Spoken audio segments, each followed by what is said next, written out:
Driver सेना, जे driver सेना, सभी को राम राम साहब, सभी का स्वागत है एक बार फिर से दोस्तों स्टडी एट होम पे।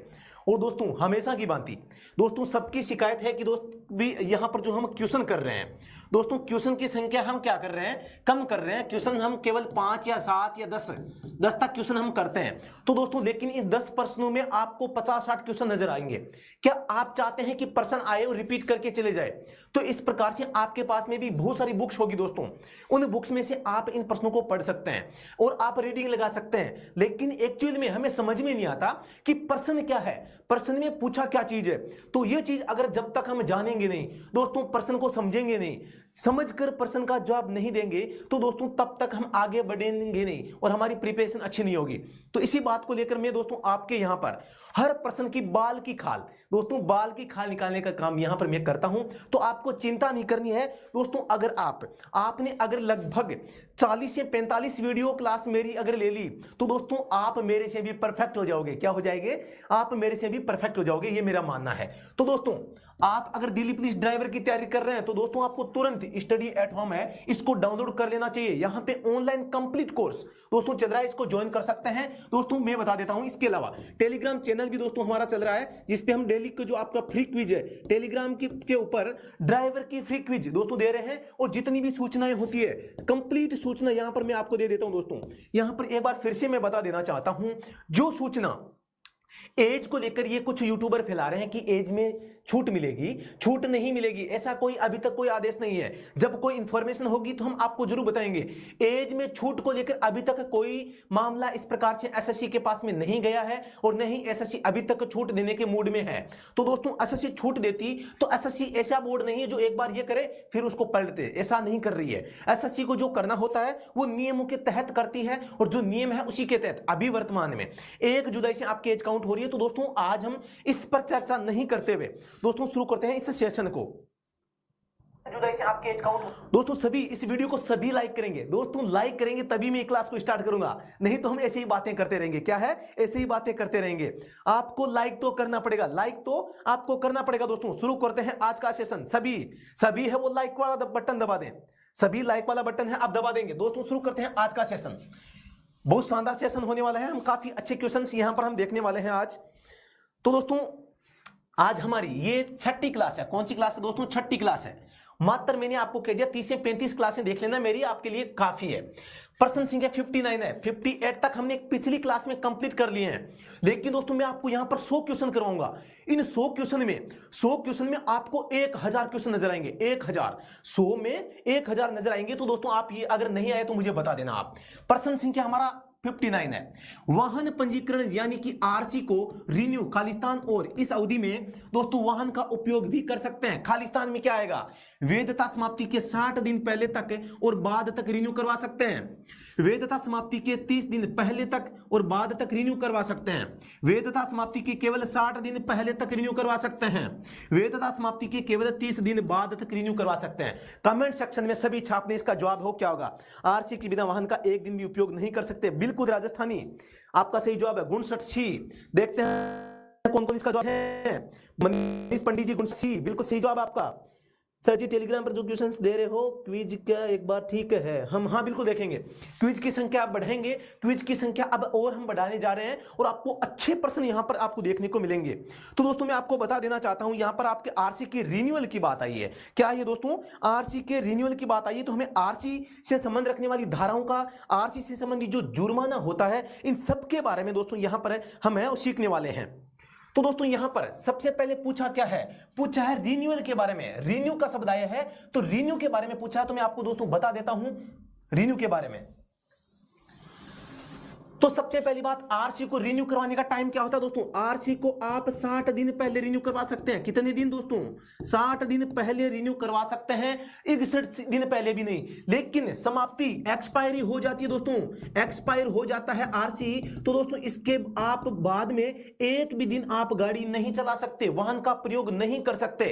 आपको यहां पर 60 दिन एडवांस दिए जा रहे हैं, आप इन 60 दिनों में रिन्यू करवा सकते हैं। तो दोस्तों इसका सही जवाब हो जाएगा सी। जिसने सी दिया है दोस्तों आप बधाई के पात्र हैं। क्या है दोस्तों, आप बधाई के पात्र हैं। वैधता समाप्ति के केवल 60 दिन पहले तक रिन्यू करवा सकते हैं। तो ऑप्शन नंबर सी इसका सही जवाब हो जाएगा।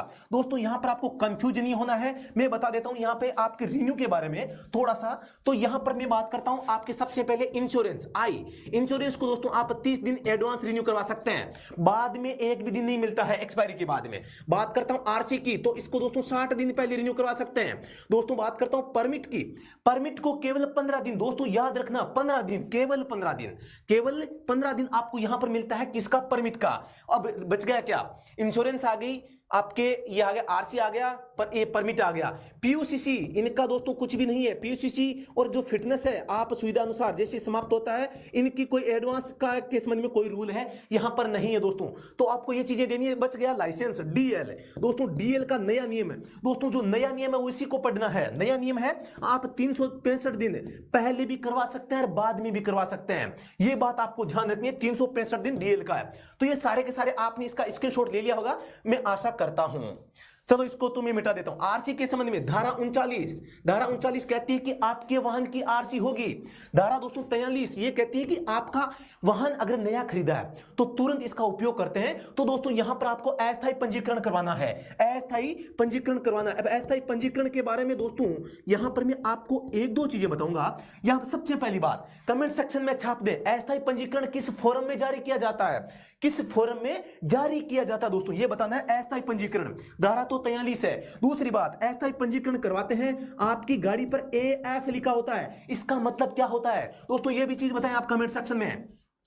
तो धारा 39 आरसी होनी चाहिए, धारा 43 अस्थायी पंजीकरण। इसकी दोस्तों वैलिडिटी अस्थायी की 6 माह होती है। कितनी होती है, 6 माह होती है। पहले दोस्तों 1 माह होती थी, लेकिन अब आपको 1 माह याद नहीं रखना है, 6 माह याद रखना है। बात करता हूं दोस्तों इधर धारा 48 वाहन के संबंध में आपकी जो एनओसी है उसका संबंध है। धारा 49 यहां पर आप अपना जो पता परिवर्तन करवाते हैं, पता परिवर्तन करवाने पर दोस्तों यहां पर 3 प्रकार की वैलिडिटी है। एक तो होती है 30 दिन, एक होता है दोस्तों 6 माह और एक होता है दोस्तों 12 माह। आप किस किस को पता है देखिए, ये तीनों के बारे में दोस्तों मैं फिर से बता देना चाहता हूं।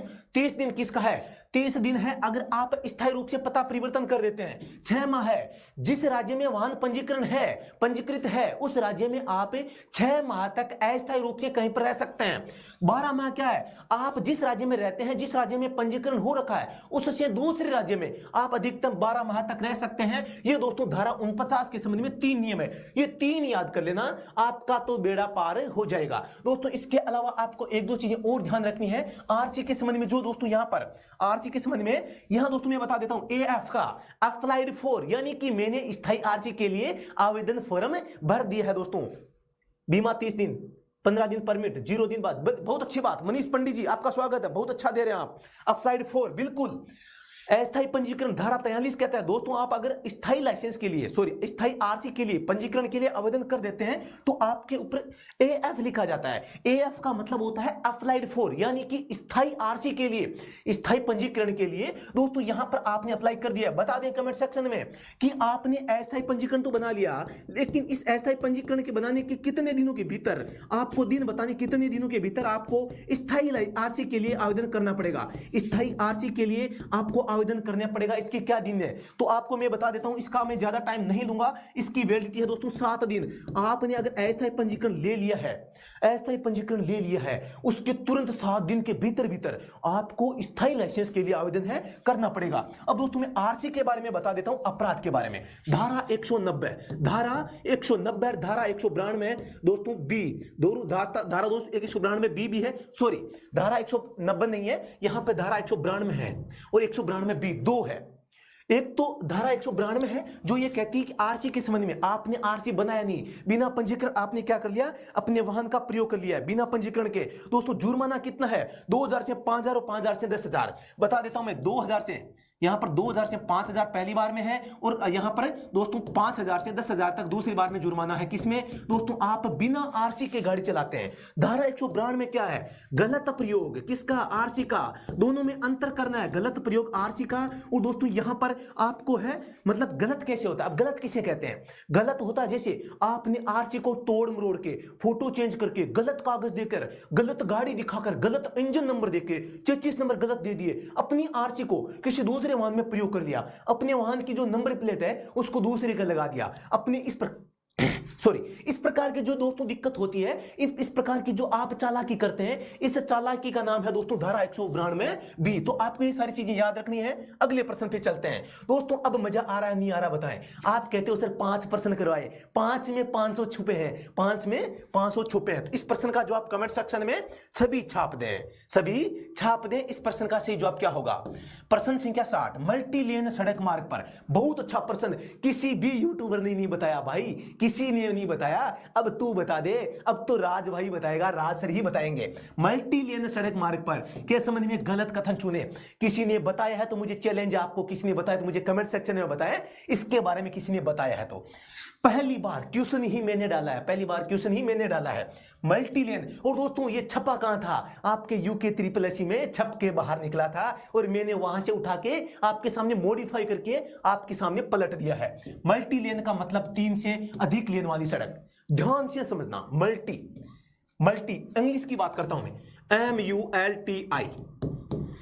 सबसे दायां लेन ओवरटेकिंग लेन होता है, भारी मोटर वाहनों के लिए सबसे बायां लेन होता है, हल्के मोटर वाहनों के लिए मध्य लेन होता है। छाप दो कमेंट में आंसर, छाप दो कमेंट में आंसर। यहां पर 192 भी पंजीकरण के बिना 192 और 192 बी में अंतर करना। धारा 192 और 192 बी, धारा 192 था बिना आरसी के और धारा 192 बी है दोस्तों गलत प्रयोग। इन दोनों में थोड़ा सा अंतर कर लेना आप। तो अगर इस प्रकार से अच्छी तैयारी करोगे तो दोस्तों आपका सिलेक्शन कोई नहीं रोक पाएगा। अगर मेरे से जुड़ गए, मेरे से जुड़े रह गए तो दोस्तों आपका बेड़ा गर्क है। दोस्तों लाइक दबाना है, लाइक आपने नहीं दबाया अभी दोस्तों तो अभी तुरंत लाइक दबाएं। लाइक वाला बटन आपने अभी तक नहीं दबाया, शेयर भी कर दें इस क्लास को शेयर भी कर दो दोस्तों।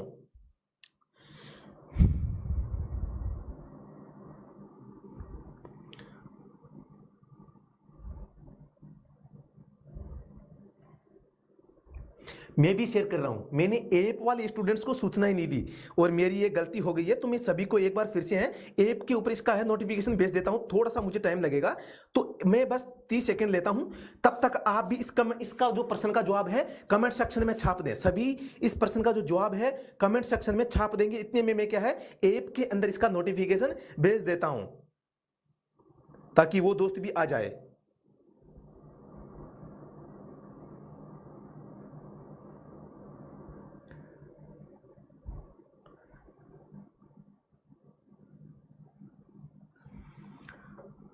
ये लो नोटिफिकेशन भेज दिया है, तभी मैंने सोचा आज स्टूडेंट कम कैसे आ गए। दोस्तों थोड़ा सा लाइक कर दो। अभी यार लाइक 54 जने देख रहे हैं, 54 लड़के देख रहे हैं, लाइक मात्र 35 आए हैं। ऐसा कैसे हो सकता है? ये डबल तो हो सकते हैं, कम नहीं हो सकते। तो तुरंत इसको लाइक करें।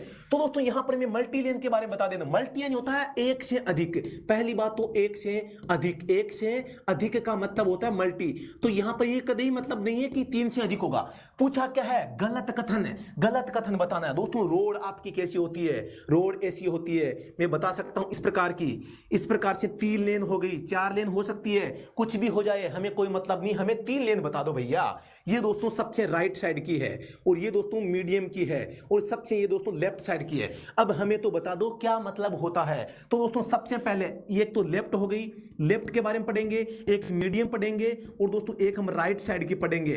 तो दोस्तों सबसे पहली बात जो डिवाइडर के पास होती है राइट साइड, वो ओवरटेकिंग लेन होती है। क्या होती है? ओवरटेकिंग लेन होती है। क्या होती है? ओवरटेकिंग। सबसे पहले याद रख लेना जो बीच में होती है दोस्तों, बीच में होती है ये एलएमवी व्हीकल के लिए होती है और दोस्तों सबसे लेफ्ट जो लास्ट वाली होती है वो दोस्तों एचएमवी भारी वाहनों के लिए होती है। आप पक्का छाप लेना दोस्तों। एक स्टूडेंट ने मेरे पास में फोटो भेजी, गुरुजी देखो मोबाइल सामने, साथ में रजिस्टर पेन और एक प्रश्न का एक पेज भर दिया, एक प्रश्न का एक पेज भर दिया। वो होती है पढ़ाई सच में, तो मुझे भी खुशी हुई।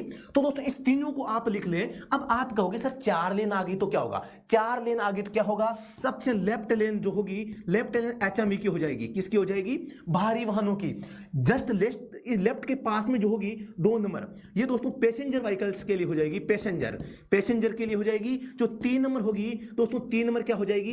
एलएमवी व्हीकल के लिए होगी और 4 नंबर दोस्तों क्या हो जाएगी? यहां पर 4 नंबर ओवरटेकिंग लेन हो जाएगी। अब दोस्तों अगर कोई विकसित देशों में छपा हुआ है, विकसित देशों की बात करें या विकासशील देशों की बात करें या भारत जैसे चालाक देशों की बात करें, यहां पर एक 5वीं लेन भी हो सकती है जो कि आपातकालीन वाहनों के लिए हो सकती है दोस्तों। तो आपको यह ध्यान रखना है। तो यहां पर मल्टी लेन का मतलब 3 से अधिक लेन है, बिल्कुल कदापि नहीं। मल्टी का मतलब नहीं कि 1 से ज्यादा है, 2 से ज्यादा है, 3 से ज्यादा है। ये मल्टी का मतलब है 1 से अधिक हो सकता है। तो बाकी तीनों ही कथन मैंने क्या दे दिए हैं, सही दे दिए हैं। तो आपको तीनों के तीनों है दोस्तों। यहां पर मैं बता देता हूं इस प्रश्न का सही जवाब क्या होगा। इस प्रश्न का सही जवाब हो जाएगा ऑप्शन नंबर 1, हल्के मोटर वाहन मध्य लेन, ठीक है। भारी वाहन सबसे बायां लेन, ठीक है। सबसे दायां लेन ओवरटेकिंग, बिल्कुल एकदम परफेक्ट है भैया। 60 का ए, 60 का ए बिल्कुल सही बात है। मनीष पंडित, सोमवीर जी ए, बिल्कुल। सबसे बाएं भारी वाहनों के लिए, बीच में लाइट वाहन और सबसे राइट वाली ओवरटेक, बिल्कुल मनीष पंडित जी, बहुत अच्छा। आपातकालीन लाइन बिल्कुल बीच में होती है, बिल्कुल सही कहा आपने, बहुत अच्छा। दोनों और साइड में 3 लेन इधर और 3 ही इधर, इनके बीच में दोस्तों ओवरटेक सॉरी इमरजेंसी के लिए होती है। अगले प्रश्न पर दोस्तों हम चलते हैं। प्रश्न संख्या हमारा 61 दोस्तों, तुरंत इसका जवाब है कमेंट सेक्शन में छाप दें। मोटर वाहन अधिनियम अनुसार कौन सी धारा का सही मेल नहीं है। यहां पर सही मेल पूछा है कि भी मोटर वाहन की जो धाराएं हैं इनमें सही मेल कौन सा है, यानी गलत कौन सा बताया हुआ है। तो यहां पर धारा 117 पार्किंग स्थान, वाहन खड़ा करने की जगह। धारा 118 ड्राइविंग रेगुलेशन। धारा 120 संकेत और संकेतक युक्तियां। धारा 122 अपने वाहन को खतरनाक स्थिति में छोड़ना। कमेंट सेक्शन में छाप दें। प्रश्न संख्या 61 को कमेंट सेक्शन में आप छाप सकते हैं दोस्तों। यहां पर छूट गई एक तो धारा 119 और एक छूट गई 121, तो दोनों के बारे में भी हम पढ़ लेंगे, कोई दिक्कत नहीं है। धारा 116 भी छूट गई है तो 116 को भी हम पढ़ लेंगे, कोई दिक्कत नहीं है।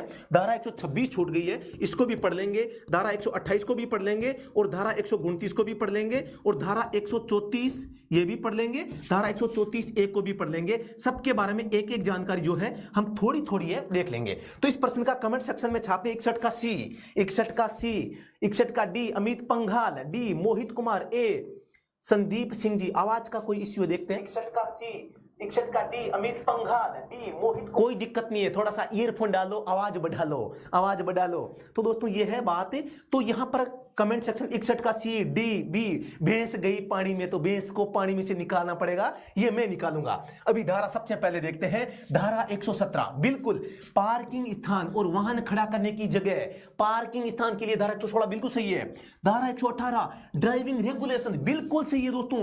धारा 120 संकेत और संकेतक युक्तियां, भैया ये सही नहीं है, ये तो किस में है, धारा 121 में बताया गया है। तो फिर ये किस में है, संकेत और संकेतक युक्तियां। संकेत कौन सा है, ड्राइवर कहता है कि भैया मैं तो रुकूंगा, ये रुकने का, ये स्लो मोशन का, ठीक है। और आपके एंटी क्लॉकवाइज ऐसे करते हैं, यानी कि मैं बाईं साइड में मुड़ने वाला हूं, ये बाईं साइड में मुड़ गया, केवल हाथ बाहर निकालना है, केवल आपको दिखाई दे रहा होगा, केवल हाथ बाहर निकाला है। तो इसका मतलब क्या है, दाईं साइड में मुड़ना है। क्या है, दाईं साइड में मुड़ना है। तो आपको ये सारी की सारी चीजें याद रखनी है। कौन सा संकेत किसका होता है, ऐसे होता है समकोण पे, हथेली आगे की ओर, हथेली का भी ध्यान रखना है। तो ये तो क्या हो जाएगा, रुकने का।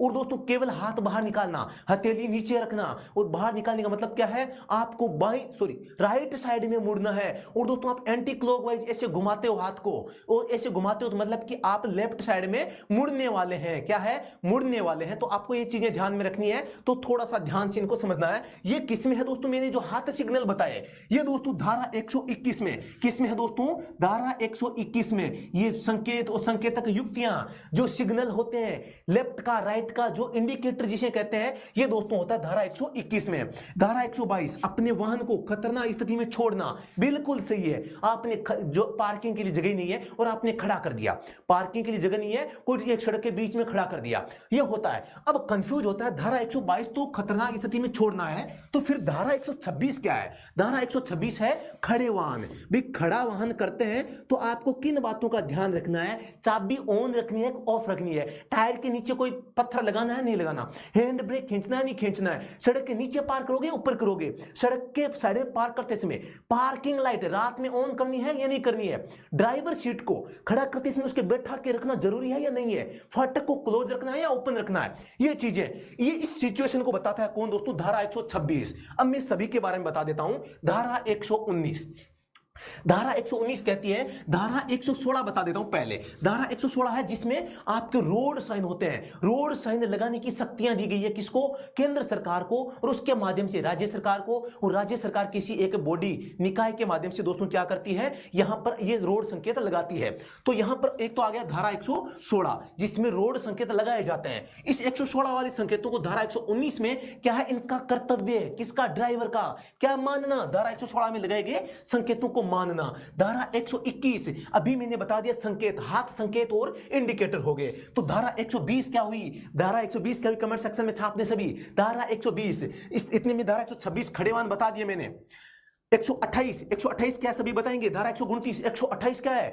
28 है जो 4 व्हीलर गाड़ियां होती है, इनमें जो सीट बेल्ट है या अन्य जो सुरक्षा उपकरण होते हैं उनके बारे में। धारा 129 क्या है? 2 पहिया वाहन में हेलमेट के बारे में, और इसका उल्लंघन करते हैं तो क्या है? धारा 194 डी है। अब धारा 134 क्या है? 134 और 134 में अंतर क्या है दोस्तों? इसमें धारा 134 में क्या है? दुर्घटना के मामले में, दुर्घटना के मामले में ड्राइवर का कर्तव्य होता है, दुर्घटना में ड्राइवर का कर्तव्य। धारा 134 धारा 134 ए क्या है दोस्तों? नेक व्यक्ति को अच्छा सामरी भी कहते हैं, गुड सिमेरिटन भी कहते हैं। और गुड सिमेरिटन को इनाम के रूप में कितनी राशि दी जाती है? 5000 राशि दोस्तों दी जाती है। और दोस्तों आपको ये सारी की सारी चीजें हैं आपको याद रखनी है। आपको नेक व्यक्ति है वो पहली बार इसमें डिफाइन किया गया है। नेक व्यक्ति जो होता है धारा 134 में, वो स्वर्णिम घंटा जो गोल्डन हॉर होता है उसमें जो पीड़ित व्यक्ति होते हैं, जो बीमार होते हैं, जो असक्षम व्यक्ति होते हैं, उनकी सहायता करते हैं। तो सारी की सारी चीजें मैंने बता दी। कुछ छूट गया है तो आप कमेंट सेक्शन में मुझे बता सकते हैं।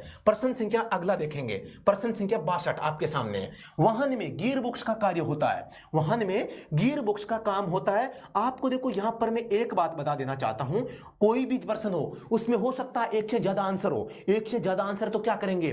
जो सबसे बेस्ट आंसर है उसी को सही करेंगे। प्रश्न हो उसमें हो सकता है एक से ज्यादा आंसर हो, बिल्कुल आवाज में कोई दिक्कत नहीं है, आ रही है एकदम।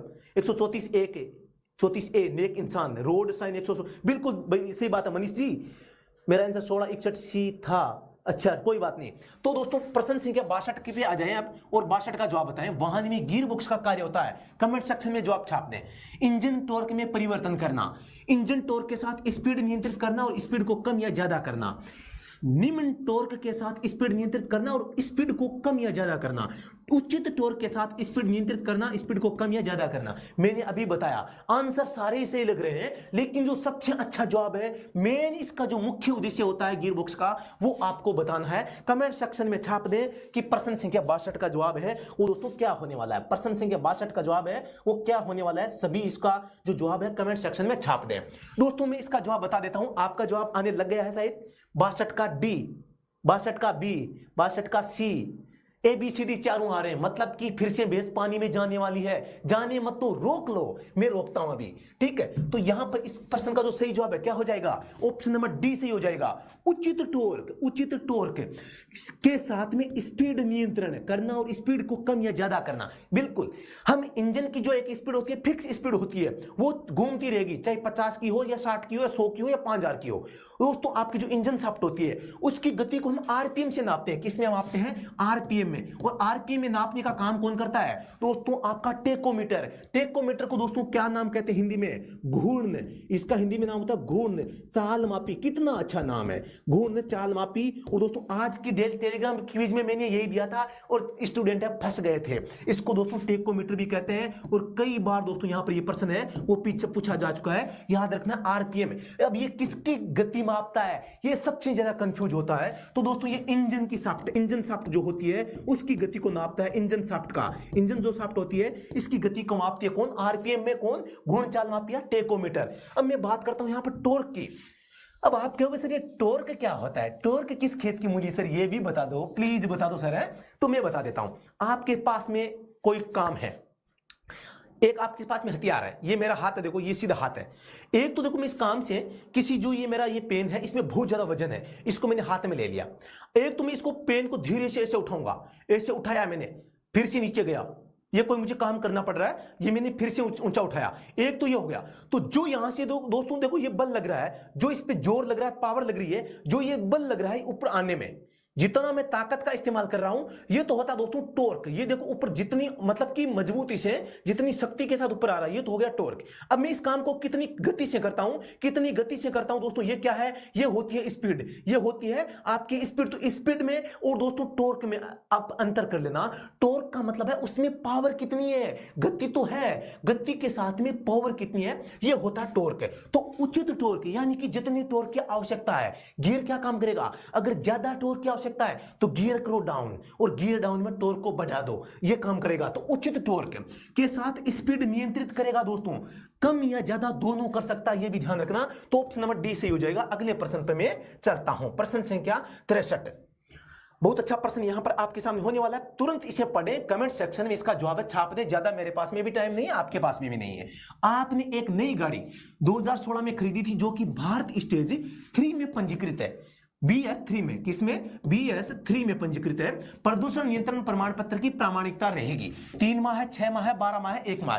तुरंत कमेंट सेक्शन में छाप दें। इंजन शाफ्ट को टेकोमीटर, घूर्ण चाल मापी, ताकत होता टॉर्क, टॉर्क का अर्थ होता है एच, बल लगाना। वीडियो क्वालिटी कम है सर, वीडियो क्वालिटी कम है सर, मेरी हाइट 168 सेंटीमीटर है, 2 सेंटीमीटर इंक्रीज हो सकता है क्या, बिल्कुल हो सकता है। पकड़ के खींच ले, पकड़ के खींच ले, एक इधर से एक इधर से, आप लंबे हो जाओगे। यार क्या बात करते हो, हाइट को बढ़ा सकता हूं क्या, या आप ऊंची एडी की सैंडल पहन लो, महिलाओं की तरह जो लेडीज पहनती है वो सैंडल पहन के चले जाना, ठीक है। और तो इसका कोई उपाय नहीं है दोस्तों। तो यहां पर 2016 का वाहन बता रहे हैं, भारत स्टेज 3 में पंजीकृत है। प्रदूषण यानी कि PUCC की बात हो रही है, किसकी बात हो रही है, PUCC की बात हो रही है। इसका जो पंजीकरण प्रमाण पत्र है, सॉरी PUCC है, कितने समय के लिए वैलिड है वो रहेगा, आपको ये बताना है। प्रश्न संख्या 63 कमेंट सेक्शन में छाप दें क्या जवाब होगा दोस्तों। यहां पर मैं बता देता हूं, सभी का जवाब आ जाना चाहिए। 63 का B 6 माह है, C, अरे ये C वाला कौन आ गया रे, केवल एक बंदा सी का है, बाकी सभी ने है वो आपका बी आंसर दिया है, मतलब बिल्कुल सही है बी। दोस्तों मैं बता देता हूं BS5 को कब लाया गया था, BS5 को दोस्तों 2005 में लाया गया था, पूरे भारत में 2010 में लागू हुआ था। और दोस्तों यहां पर मैं बता देता हूं BS4 है, BS4 है, इसकी शुरुआत तो दोस्तों 2010 में हो गई थी, पूरे भारत में 2017 में लागू कर दिया गया था। अब ये नियम ये है कि BS4 जब आपके लागू हुआ था 2017 में पूरे भारत में, उस समय यह कहा गया कि इस BS4 की गाड़ियां जो खरीदेगा उसका जो PUCC होगा वो कितने समय के लिए होगा, 12 माह के लिए होगा।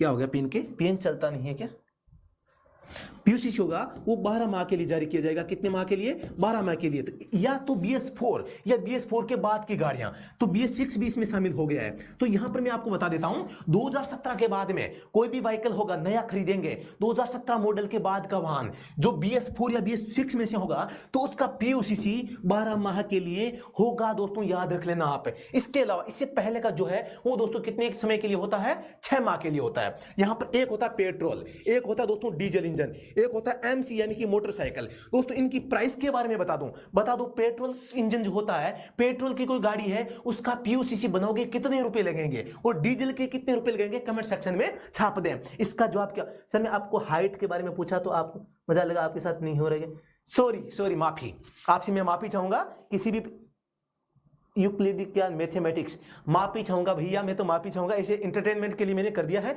आपको बुरा लगा है तो मैं माफी चाहता हूं, फिर से माफी आपसे।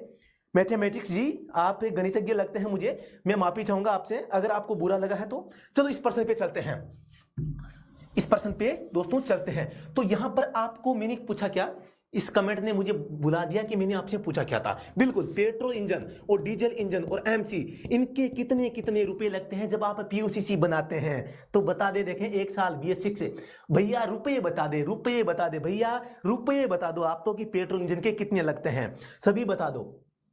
तो मैं बता देता हूं, आप तो यार बताने वाले नहीं हो क्योंकि आप पढ़ते हैं कि सिर्फ किताबें, रियल की नॉलेज आपने अगर मुझसे जुड़ दिया तो मैं रियल की नॉलेज आपको देख के रहूंगा, आप सीखेंगे नहीं, मैं सिखा के रहूंगा। क्या है, जो मेरी वीडियो देख लिया उसको सीखने की आवश्यकता नहीं है, मैं तो इससे ही आपको सिखा दूंगा। तो बस कंडीशन ये है, मेरी वीडियो देख लेना। तो पेट्रोल इंजन के लिए दोस्तों यहां पर 70 रुपए 70 रुपए, डीजल इंजन के लिए 100 रुपए और मोटरसाइकिल के लिए 50 रुपए।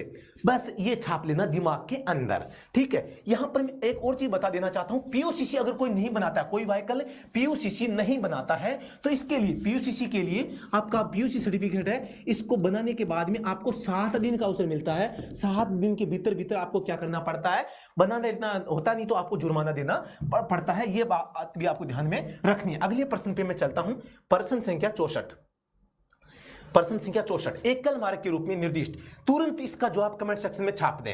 समय का बहुत ही अभाव है, आपके समय की बहुत कीमत है, यहां पर टाइम पास नहीं करेंगे। एकल मार्ग के रूप में निर्दिष्ट किसी मार्ग पर खालिस्तान के संबंध में सही कथन। एकल मार्ग दोस्तों, एकल मार्ग ध्यान से देख लेना। एकल मार्ग 2 सिग्नल होते हैं, एक तो होता दोस्तों, एक तो ये, एक ये। आपको सर इसमें तो कुछ भी नहीं है तो बता देता हूं, एक तो होता ये, एक तो होता ये, एक होता ये और एक अंदर भी आया। तो यहां पर मैं आपको बता देता हूं, अगर इसमें इसको काट दूं, मैं इसको मैंने काट दिया, अब इनमें अंतर क्या है यही चीज यहां पर समझाने का प्रयास कर रहा हूं मैं। सामने से वाहन आने पर हेडलाइट को लो बीम पर कर लेना चाहिए। बात तो सही है, बात तो सही है। पूछा क्या है, सही कथन पूछा है। ओवरटेकिंग निषिद्ध होती है, ओवरटेकिंग निषिद्ध होती है, यानी नहीं कर सकते। रिवर्स गियर में वाहन नहीं चलाना चाहिए। सामने से आ रहे वाहन को पर्याप्त जगह देनी चाहिए। कमेंट सेक्शन में छाप दें। ये जिसने कर दिया, ये जिसने कर दिया, मैं चैलेंज करता हूं, पक्का नंबर है आपका, पक्का सिलेक्शन है, एक सीट तो आपकी होगी। प्रश्न संख्या 64, प्रश्न संख्या 64 का जवाब सी बता रहे हैं, सी बता रहे हैं। मैंने पूछा है सही कथन बताओ।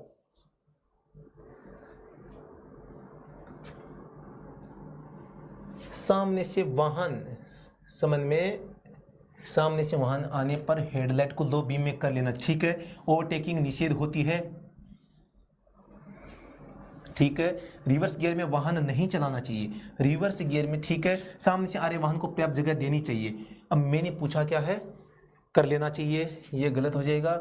ओवरटेकिंग निषेध मना होती है, ठीक है, बिल्कुल ये गलत हो जाएगा। रिवर्स गियर में वाहन नहीं चलाना चाहिए, बिल्कुल ठीक है। और सामने से आ रहे वाहन को पर्याप्त जगह देनी चाहिए, ठीक है, ये भी गलत है। तो सही हो गया सी। बंदा तो परफेक्ट है, मैं भी कंफ्यूज हो गया दोस्तों इस प्रश्न में, मैंने बनाया, मैं भी कंफ्यूज हूं, ठीक है। अब मैं समझा दूंगा आपको, मैंने समझ लिया है दोस्तों। सबसे पहले आपको ध्यान देना 2 सिंगल के सामने। चलो मैं पहले प्रश्न बता देता हूं। आपको पूछा एकल मार्ग के बारे में। एकल मार्ग का मतलब क्या है, यानी कि जहां पर एक साइड में जाना, आपको एकल मार्ग का मतलब है एक साइड में जाना है। पहला कथन, सामने से वाहन आने पर हेडलाइट को लो बीम में करना। तो भैया एकल मार्ग पे सामने से कोई घुसता है क्या, पहली बता दो। एकल मार्ग पर सामने से वाहन आता है क्या, नहीं आता। तो मतलब क्या हुआ, एकल मार्ग के कथन तो सही है कि भाई सामने से गाड़ी आएगी तो आपको लो बीम करनी है, लेकिन एकल मार्ग पर क्या सामने से गाड़ी आ सकती है, नहीं आ सकती, मतलब कि गलत हो जाएगा। पूछा क्या है, सही पूछा है, ठीक है। पहला गलत हो गया, मैं दोबारा से बता देता हूं, पहला आपके गलत हो गया है। ओवरटेकिंग निषिद्ध होती है, ओवरटेकिंग निषिद्ध होती है यानी मनाही होती है, तो यह भी गलत हो गया। क्योंकि आप भी एकल मार्ग पे जा रहे हैं तो क्या पीछे से कोई गाड़ी आ रही है, आप तो भैंसा गाड़ी की चाल चलोगे 20 की स्पीड से, तो पीछे से कार आ गई तो वो आगे नहीं जाएगा, क्या पीछे रहेगा, मतलब कि जा सकता है। एकल मार्ग पर आप गाड़ी के आगे निकल सकते हैं, यानी ओवरटेक कर सकते हैं, निषिद्ध नहीं होती दोस्तों। ये मतलब गलत हो गया, कथन क्या हो गया, गलत। पूछा क्या, सही पूछा है। ओवरटेकिंग निषिद्ध होती है, निषिद्ध नहीं होती, आप ओवरटेकिंग कर सकते हैं, मतलब गलत है। रिवर्स गियर में वाहन नहीं चला सकते, बिल्कुल ये बात सही है। एकल मार्ग पर आप बैक गियर में गाड़ी नहीं चलाओगे, ये सही हो गया। सामने से आ रहे वाहन को पर्याप्त जगह देनी चाहिए, भैया एकल मार्ग पे सामने से गाड़ी नहीं आएगी। तो ये प्रश्न समझ में किस किस को आया है, देखें कमेंट सेक्शन में छाप दें। 100 लाइव होने वाले हैं, बिल्कुल 100 वॉचिंग दोस्तों, लाइक वाला 100 हो गए, बिल्कुल। आप तो बस लाइक वाला बटन दबा दो जल्दी से, बिल्कुल तुरंत आप तो लाइक वाला बटन दबा दें, बिल्कुल लाइक भी बढ़ रहे हैं। 100 लाइक तो कम से कम होनी चाहिए, फिर यार मजा नहीं आता। एक इतनी बड़ी क्लास में राज सर आपको पढ़ा रहे हैं, आपको 100 लाइक नहीं दिए जा रहे, तो इसका मतलब तो है मेरी क्लास में कुछ ना कुछ कमी है, हमें क्लास को बंद कर देना चाहिए। क्या कर देना चाहिए, हमें क्लास को बंद कर देना चाहिए दोस्तों। चलो दोस्तों, इस प्रश्न को आपने समझ लिया होगा। अब बताता हूं यहां पे दोनों के बारे में। अब इस ये क्या है, इसको भी मैंने क्या है, काट दिया है, इसमें भी काटा। इन दोनों में क्या अंतर है, मैं इसको कहता हूं नो एंट्री, नो एंट्री, और इसको कहता हूं वन वे, वन वे। अब ये आप कहोगे सर इनमें अंतर कैसे करें, हमें तो पहचान में नहीं आता। तो यहां पर एक एरो था, मतलब केवल जाने के लिए जगह थी, केवल घुसने के लिए जगह थी, इसको भी क्रॉस कर दिया, मतलब कि आना नहीं है। मार्ग एक था और उसको भी काट दिया, मतलब दरवाजा बंद कर दिया, मतलब कि अंदर नहीं घुसना है, मतलब कि नो एंट्री है। यहां पर दो रास्ते थे, एक तो जा रहा था और एक आ रहा था, इन दोनों में से एक को काट दिया, मतलब कि रास्ते तो दो थे लेकिन इसको क्या है, एक को काट दिया, मतलब कि बचा क्या, एक बचा, मतलब कि वन वे हो गया। क्या हो गया दोस्तों, वन वे हो गया। क्या आपको समझ में आया, नहीं आया, कमेंट सेक्शन में छाप दें। एकल मार्ग वन साइडेड है, बिल्कुल यही मैं समझाना चाह रहा था मनीष भाई जी, और काफी अच्छे लाइक भी आ रहे हैं सभी, आप लाइक वाला बटन है वो दबा दोगे। तो अगले प्रश्न पे मैं चलता हूं, प्रश्न संख्या 65 है। मोटर वाहन अधिनियम, मोटर वाहन अधिनियम 1988 और 2019 की धारा 184 के तहत वाहन चलाते समय मोबाइल फोन का उपयोग करते पाए जाने पर निम्न कार्यवाही की जा सकती है। क्या की जा सकती है, आपको कमेंट सेक्शन में छाप देना है। 10,000 का जुर्माना, 6 माह की जेल या दोनों, ड्राइविंग लाइसेंस रद्द करना, ड्राइविंग लाइसेंस अयोग्य करना, वाहन पंजीकरण रद्द करना। तो आपको बताना है प्रश्न संख्या 65 का क्या जवाब होगा। 65 का क्या जवाब यहां पर होने वाला है, धारा 184 खतरनाक तरीके से गाड़ी चलाते हैं तो इसका जुर्माना वगैरह क्या है, आपको यह बताना है। धारा 184 का सही जवाब क्या हो जाएगा, देख लेना ध्यान से, आप समझा देना। यहां पर मैं बता देता हूं, धारा 184 क्या है, खतरनाक तरीके से गाड़ी चलाते हैं। खतरनाक तरीके से यानी कि मोबाइल फोन का उपयोग, गलत तरीके से ओवरटेक करना, स्टॉप लाइन या रेड लाइट जो होती है इसको पार करके चले जाना, यह होता है खतरनाक तरीका। इसके तहत आपको प्रथम बार में 1,000 से 5,000 का जुर्माना देना होता है, दूसरी बार में दोस्तों आपको 10,000 का जुर्माना होता है। अगर आप 3 साल के भीतर, 3 साल में अगर दूसरा अपराध करते हैं तो यहां पर आपका 3 साल में दोबारा आप अगर कर देते हैं 10,000 जुर्माना, और दोस्तों साथ में डिस्क्वालीफाई, आपका क्या हो जाएगा, लाइसेंस डिस्क्वालीफाई। अब यहां पर डिस्क्वालीफाई दोस्तों हो जाता है, इसका मतलब क्या होता है, यानी कि आप अयोग्य हो जाते हैं, किसके लिए, इस लाइसेंस के लिए। तो अयोग्य हो गए तो दोस्तों अब क्या करेंगे, अब आपको दोस्तों दोबारा से आपको लाइसेंस बनाना पड़ेगा। आपका लाइसेंस अयोग्य कर दिया गया है, अब आपको दोबारा से टेस्ट देना है और दोबारा से लाइसेंस अब जारी करवाना है। यह बात होती है धारा 100 इसमें। अब देखें इसमें क्या हो सकता है, 10,000 का जुर्माना नहीं है, ड्राइविंग लाइसेंस रद्द नहीं होता, पहले ड्राइविंग लाइसेंस अयोग्य, वाहन पंजीकरण को रद्द करना, वाहन पंजीकरण का तो कोई मतलब ही नहीं है, यानी कि ऑप्शन नंबर सी इसका सही जवाब हो जाएगा। कौन सा हो जाएगा, ऑप्शन नंबर सी सही हो जाएगा। अगले प्रश्न पे चलते हैं, प्रश्न संख्या 66, बहुत अच्छा प्रश्न है, सभी इसका जो जवाब है कमेंट सेक्शन में छाप दें। वाहन के अस्थायी पंजीकरण के संबंध में गलत कथन है। अस्थायी पंजीकरण नंबर लाल रंग में लिखे जाते हैं, नंबर की बात हो रही है। MVA की धारा 43 में अस्थायी पंजीकरण 1 माह तक जारी किया जाता है। अस्थायी पंजीकरण से वाहन का सार्वजनिक उपयोग नहीं किया जा सकता। प्लेट पर लिखा AF का मतलब अप्लाइड फॉर होता है, तो आपको गलत कथन बताना है, तो गलत कौन सा इनमें से आपको ये कमेंट सेक्शन में छाप देना है। प्रश्न संख्या 66 है, इसका सही जवाब क्या होगा, आपको कमेंट सेक्शन में दोस्तों छाप देना। अस्थायी पंजीकरण नंबर लाल रंग में लिखे जाते हैं। MVA की धारा 43 में अस्थायी पंजीकरण 1 माह तक जारी होता है। अस्थायी पंजीकरण से वाहन का सार्वजनिक उपयोग नहीं किया जा सकता, और प्लेट पर लिखा F का मतलब ये होता है। ठीक है, आप कमेंट सेक्शन में छाप दे देगा, इसका जवाब है वो क्या होगा, सभी इसका जो जवाब है कमेंट सेक्शन में छाप देंगे। दोस्तों यहां पर एक गड़बड़ मैंने कर दी है, वो क्या की मैं आपको बता देता हूं। यहां पर जो नया नियम है अस्थायी पंजीकरण है वो 1 माह नहीं, यहां पर 6 पढ़ेंगे, आपको इसको 1 नहीं 6 पढ़ना है। इसको अस्थायी पंजीकरण 6 माह तक जारी होता है, ये पढ़ना है। तो दोस्तों यहां पर पहला कथन, अस्थायी पंजीकरण लाल नंबर रंग में लिखा जाता है। दोस्तों मैं बता देता हूं, आप कंफ्यूज हो जाएंगे। दोस्तों एक तो होता है रेड प्लेट, एक तो होता है रेड प्लेट, एक होता है दोस्तों व्हाइट प्लेट। हमने इस पे रिसर्च किया है, सब कुछ कर दिया। एक्चुअली में जो इंफॉर्मेशन निकल के आ रही है वो होती है कि रेड प्लेट भी हो सकती है, व्हाइट भी हो सकती है, लेकिन अभी तक हमारे पास में जो साक्ष्य मिले हैं वो साक्ष्य क्या कह रहे हैं। तो दोस्तों यहां पर व्हाइट प्लेट, ये दोनों ही दोस्तों यहां पर हो सकती है। कुछ राज्यों में रेड है, कुछ राज्यों में व्हाइट है। अब दोस्तों रेड पे जो रेड लाइट है, जो रेड प्लेट है, इस पे तो दोस्तों व्हाइट आपके क्या होंगे, आपके व्हाइट जो अंक और अक्षर होंगे, और जो व्हाइट प्लेट होगी इस पे दोस्तों रेड होंगे। तो आपको आपको थोड़ा सा बस ये उथला पुथली करना है। ये दोनों ही नियम चल रहे हैं और दोस्तों इनकी वैलिडिटी 6 माह तक होती है नए नियम के तहत। पहले क्या था, 1 माह था। तो आपको ये भी ध्यान रखना है, अब ये नियम थोड़ा सा चेंज हो गया है। तो यानी कि पहला कथन सही है। एमवीए की धारा 43 में अस्थायी पंजीकरण 6 माह तक जारी होता है, बिल्कुल सही है। अस्थायी पंजीकरण से वाहन का सार्वजनिक उपयोग नहीं किया जा सकता। दोस्तों आप अस्थायी पंजीकरण करवाते हैं, भले वो 1 माह के लिए हो या 6 माह के लिए, लेकिन आप उसका प्रयोग कर सकते हैं। भैया बताइए, अगर आप प्रयोग नहीं कर सकते तो फिर उसका मतलब क्या है, हम उसे क्यों बनाएंगे? तो ये मतलब क्या हो जाएगा, सही हो जाएगा, मतलब गलत हो जाएगा, सॉरी दोस्तों गलत हो जाएगा। प्लेट पर लिखा एफ का मतलब अप्लाइड फॉर, यानी कि मैंने आरसी के लिए आवेदन कर दिया है। तो कथन इनमें से गलत कौन सा है दोस्तों? गलत ये हो जाएगा, क्योंकि सार्वजनिक का नहीं मतलब कर सकते हैं। इसमें लिखा है सार्वजनिक उपयोग नहीं किया जा सकता, लेकिन किया जा सकता है। अगले प्रश्न पे मैं चलता हूं दोस्तों, प्रश्न संख्या 67। प्रश्न संख्या 67 तुरंत इसका जवाब है कमेंट सेक्शन में छाप दें सभी। दिशा संकेतक यानी कि डायरेक्शन इंडिकेटर का चिन्ह निम्न रंग में होता है। सीधा सा सिंपल जवाब है दोस्तों। अब यहां पे आप फंस गए, एम्बर आ गया, पीला, ऑरेंज, लाल। बात हो रही है दोस्तों इंडिकेटर की, किसकी? साइड इंडिकेटर की। आप सभी छाप दोगे येलो। क्या छाप दोगे?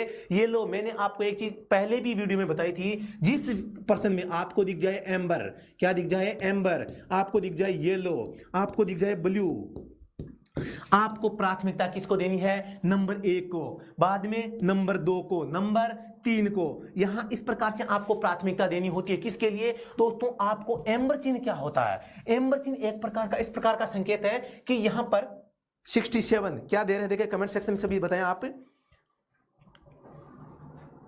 ए बी, अरे जो ए दे रहे हैं वो तो बधाई के पात्र हैं, क्योंकि ये प्रश्न दोस्तों कहां पे आया था? जेकेएसएसबी में पूछा गया था। किसमें? जेकेएसएसबी में, और यूके ट्रिपल एस दोनों में पूछा जा चुका। इसीलिए मैं आपके सामने लेकर आया हूं, और इसीलिए मैंने येलो कलर भी दिया है, क्योंकि आपको मुझे रटाना है। इस प्रश्न में दोबारा गड़बड़ कोई ना करे, ये मुझे आपको बताना है। तो प्राथमिकता 1 नंबर इसको देनी है। ये अगर ऑप्शन में नहीं है तो 2 नंबर इसको देना है। आपको नाम इसको छाप लेना, किताब में लिख लेना। 1 नंबर एम्बर, 2 नंबर पीला। ये भी पूछ लेता है ट्रैफिक सिग्नल पर एम्बर चिन्ह, आप एम्बर चिन्ह की लाइट है, और एम्बर चिन्ह का मतलब क्या है? मतलब होता है कि आगे रेड लाइट होने वाली है, आपको स्टॉप लाइन से पहले गाड़ी को रोक लेना है। और दोस्तों अगर आप चौराहे के अंदर प्रवेश कर चुके हैं तो आपको चौराहे से जल्दी बाहर निकल जाना है। इसीलिए दोस्तों इस एम्बर चिन्ह को है निकास चिन्ह के नाम से भी जाना जाता है। निकास यानी कि चौराहा खाली करो, चौराहा खाली करो। अब प्रश्न आ सकता है कि चौराहा खाली करने के लिए किस प्रकार का संकेत है वो काम में लिया जाता है? एम्बर चिन्ह। तो दोस्तों ये आपको याद रखना है। प्रश्न संख्या 68, प्रश्न संख्या 68 है दोस्तों। यहां पे प्रश्न संख्या 68 का प्रश्न का जो जवाब है कमेंट सेक्शन में सभी छाप दें। दोस्तों जो मैं बताऊंगा आज वो किसी ने नहीं बताया है। दोस्तों टायर की चौड़ाई होती है, सबसे पहली बात टायर की चौड़ाई बीड से बीड तक है, शोल्डर से शोल्डर तक है, बीड से शोल्डर तक है, थ्रेड से थ्रेड तक। अब ये थ्रेड क्या होती है, बीड क्या होती है, शोल्डर क्या होता है, और बीड अब मैं बताऊंगा। सबसे पहली बात दोस्तों एक तो होती है बीड। बीड होती है जो दोस्तों यहां पर बीड होती है, जो आपके ये रिम से सटा हुआ भाग है जिसमें तार लगे होते हैं, वो होती है दोस्तों बीड। क्या होती है? बीड। वो होती है दोस्तों बीड। ये तो होगी आपकी बीड। दोस्तों ये जो बीड यहां पे दोस्तों इससे लेकर इसके बीच में जो है दोस्तों ये हो जाएगा आपका शोल्डर, यानी कि कंधा। शोल्डर क्या हो जाएगा? कंधा। और दोस्तों यहां से लेकर जो आपकी सेक्शन ये विड्थ दिखा रखी है ये हो जाएगी चौड़ाई। तो दोस्तों अब आपको बताना क्या है कि टायर की चौड़ाई कहां होती है। तो दोस्तों यहां से मैंने आपको बताया, यहां से लेकर यहां तक क्या है दोस्तों? आपकी शोल्डर है। अब इस शोल्डर, इधर शोल्डर और इधर भी शोल्डर, तो दोनों शोल्डर के बीच में क्या बच गया? टायर की चौड़ाई बच गई। क्या बच गई? टायर की चौड़ाई, जो कि सड़क के ऊपर क्या होती है? टच करती है। तो यहां पर इसका सही जवाब हो जाएगा ऑप्शन नंबर बी सही हो जाएगा। क्या हो जाएगा? Option number B. अब ये थ्रेड क्या होती है दोस्तों? थ्रेड क्या होती है? अब दोस्तों यहां पर आपको देखो, ये आपको जो दिख रहे हैं ये टायर का जो पूरा भाग है, इसमें देखो डिजाइन बना भाग है। ये देखो, ये आपकी ये धारियां दिख रही है, एक धारी ऐसे दिख रही है लंबी, ये भी धारी दिख रही है। तो ये जो धारियां हैं ये धारियां थ्रेड होती है। दोस्तों लोग कहते हैं कि ये जो ऊपर गुटके हैं ये होती है गुटके नहीं होते, ये तो होते हैं ब्लॉक। ये जो टुकड़े हैं रबड़ के, ये तो होते हैं दोस्तों ब्लॉक। और ये दो जो ब्लॉक होते हैं, ब्लॉक टायर से कितनी ऊंचाई पर है ये mm में मापी जाती है। तो दोस्तों ये कितनी गहराई में है, ये जो यहां पर रेखाएं हैं, ये रेखाएं कितनी गहराई में है, ये होता है कि टायर घिसा है या नहीं घिसा होता है। इसी बीच में कुछ हिस्सों पर ये जो यहां पर गहराई है, ये डिजाइन बनी हुई है, इस डिजाइन बने भाग को क्या कहा जाता है, ये पूछा जाता है। इस डिजाइन बने भाग को क्या कहा जाता है, तो दोस्तों थ्रेड। क्या कहा जाता है, थ्रेड या ट्रेड, THREAD। तो ये आपको नाम है, याद रखना है। तो दोस्तों इस प्रश्न का जवाब हो जाएगा शोल्डर से शोल्डर। अगले प्रश्न पर कमेंट में कोई दिक्कत है क्या?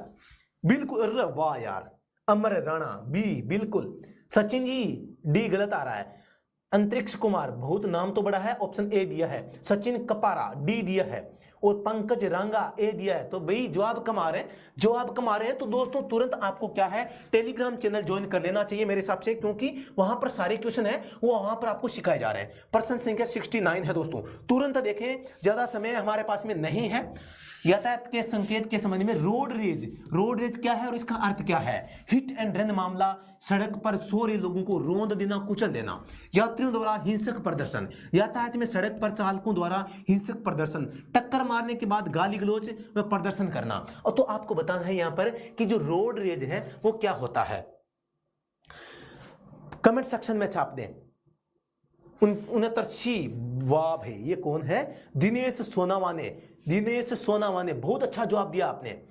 ये कृष्ण के सी, मनीष पंडित जी सी, गोपाल जांगीर सी, जीतू राठी सी, देव कुमार डी, पिंटो कुमार सी। दोस्तों मैं बता देता हूं रोड रेज क्या होता है। रोड रेज आप गाड़ी चला रहे हैं और गाड़ी चलाते समय आप किसी व्यक्ति से नाराज हो गए हैं, या आपके सामने कोई गाय आ गई, कोई गाड़ी आ गई, कोई टेम्पो आ गया, कोई पब्लिक आ गई, कोई पब्लिक छोड़ रही है, ट्रैफिक जाम हो गया है और आपकी गाड़ी नहीं निकल पा रही है। इसमें आप क्या हो गए, गुस्सा हो चुके हैं, गुस्सा होकर आपने मुक्का मार दिया है, आपने थाप मार दी है, कुछ भी कर दिया है, गाड़ी चढ़ा दी है। और ऐसा ही किया था, किसने किया था? अभी मैं एक नाम बताता हूं आपको। प्रश्न संख्या 69 है, 16 आपके नवजोत सिंह सिद्धू पंजाब के, 69 में नवजोत सिंह सिद्धू है पंजाब के। उन्होंने क्या किया था, वो क्योंकि रईस थे और रईस ने क्या किया, एक आदमी सामने आ चुका था, क्या एक नाम जो आदमी था वहां का वो सामने आ चुका था, और नवजोत जी ने उसने कहा यार मैं तो बड़ी हस्ती हूं, उसने एक मुक्का मारा मुंह पे।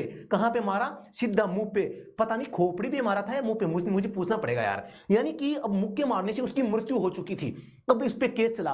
तो सुप्रीम कोर्ट ने उसको एक बार तो क्या है रियायत दे दी कि चलो कोई बात नहीं, गैर इरादतन हत्या है, मतलब आपका इरादा हत्या का नहीं था, ये कह के उसको क्या बरी कर दिया। लेकिन वापस ये अभी 2022 में दोस्तों नवजोत सिद्धू को 1 साल की सजा हुई है, किसमें? रोड रेज के मामले में। तो रोड रेज को आप कंप्लीटली देख लेना, मैंने फ्री ऑफ कॉस्ट यूट्यूब पे पूरी क्लास पढ़ा रखी है, तो आप देख सकते हैं। इसमें होता क्या है, चालक द्वारा हिंसक प्रदर्शन, ये याद रख लो बस, चालक द्वारा हिंसक प्रदर्शन, ऑप्शन में सी करेक्ट हो जाएगा। केवल चालक, चालक ही बदमाशी करेगा, चालक की बदमाशी को रोड रेज कहते हैं, ये रट लो आप। अगला प्रश्न, प्रश्न संख्या 70, प्रश्न संख्या 70 का जवाब कमेंट सेक्शन में छाप दें सभी। इसका जवाब क्या होगा देखें, प्रश्न संख्या 70, क्षमता परीक्षण, नया ड्राइविंग लाइसेंस या रिन्यू टेस्ट के निम्न में से कौन सा प्राधिकृत अधिकारी होता है? पंजीयन अधिकारी, लाइसेंसिंग प्राधिकारी, लाइसेंसिंग अधिकारी, पंजीकरण प्राधिकारी।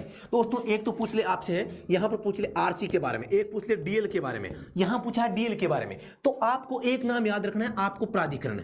अब ये प्राधिकरण क्या होता है, इसको हिंदी में अंग्रेजी में क्या बोलते हैं? Authority, AUTHORITY, authority. यानी कि अब सीधी सी बात है भी, कोई भी काम करने का अधिकार किसको होता है? ऑथोरिटी को। तो ये ऑथोरिटी किसको होता है? लाइसेंसिंग प्राधिकारी को होता है, किसका? डीएल का। और जो आपके पंजीकरण प्राधिकार होता है इसको होता है आरसी का। अब जो पूछ ले वही जवाब कर देना। तो दोस्तों किसी भी प्रकार की अगर कोई दिक्कत आपको आ रही है तो आप कमेंट सेक्शन में छाप सकते हैं, मुझे पूछ सकते हैं। दोस्तों अगर आपने अभी तक टेलीग्राम चैनल ज्वाइन नहीं किया तो आप तुरंत कर सकते हैं। फ्री की क्विज डेली आपको मिलती है दोस्तों, टेलीग्राम लिंक डिस्क्रिप्शन में दोस्तों फ्री मिलती है। क्या मिलती है? फ्री क्विज मिलती है। क्या मिलती है दोस्तों? यहां पर फ्री क्विज डेली, दोस्तों डेली आपको यहां पर फ्री क्विज है वो दी जाएगी, तो आप तुरंत ज्वाइन कर सकते हैं। फ्री की जो जितनी क्लासें होती है, जो भी अपडेट होती है टेलीग्राम पर सबसे पहले। और दिल्ली पुलिस ड्राइवर का सपना हम टेलीग्राम के माध्यम से और इस स्टडी एट होम के माध्यम से है, आपका सपना पक्का साकार करेंगे। और दोस्तों अभी तक अगर आपने हमारा जो बैच है वो ज्वाइन नहीं किया तो आप तुरंत स्टडी एट होम ऐप को डाउनलोड करें, और इसके अंदर ऑनलाइन कोर्स है और इसको ज्वाइन करके बेस्ट तैयारी करके बेहतरीन तैयारी के साथ में दोस्तों अपनी तैयारी को 4 चांद लगाइए और सिलेक्शन को है पक्का कीजिए। दोस्तों यहां पर मैं बता देता हूं, आप ऑनलाइन कोर्स है वो परचेज कर सकते हैं, ऑनलाइन कोर्स भी चल रहा है।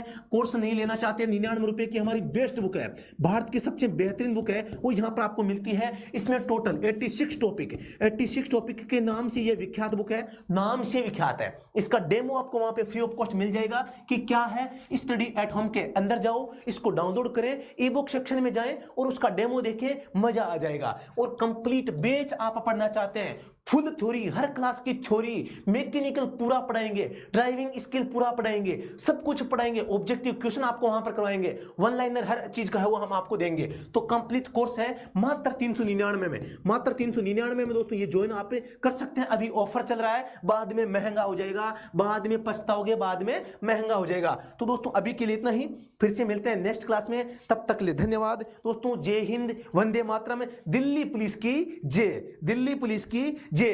अब जो दोस्त इस क्लास को पसंद किया है वो दोस्त इस क्लास को व्हाट्सएप ग्रुप में सेंड करेंगे। मैं देखता हूं देखिए कौन कौन दोस्त है, मेरे कौन कौन से फ्रेंड है जो इस क्लास को दूसरे व्हाट्सएप ग्रुप में सेंड करते हैं। अगर पसंद आया है, मजा आया, तो इस क्लास को आगे आप सेंड करेंगे। दोस्तों मैं आपसे वादा करता हूं, अगर अच्छा चला, सब कुछ अच्छा रहा, तो हम इससे भी बेहतरीन क्लास आपके लिए लेकर आएंगे।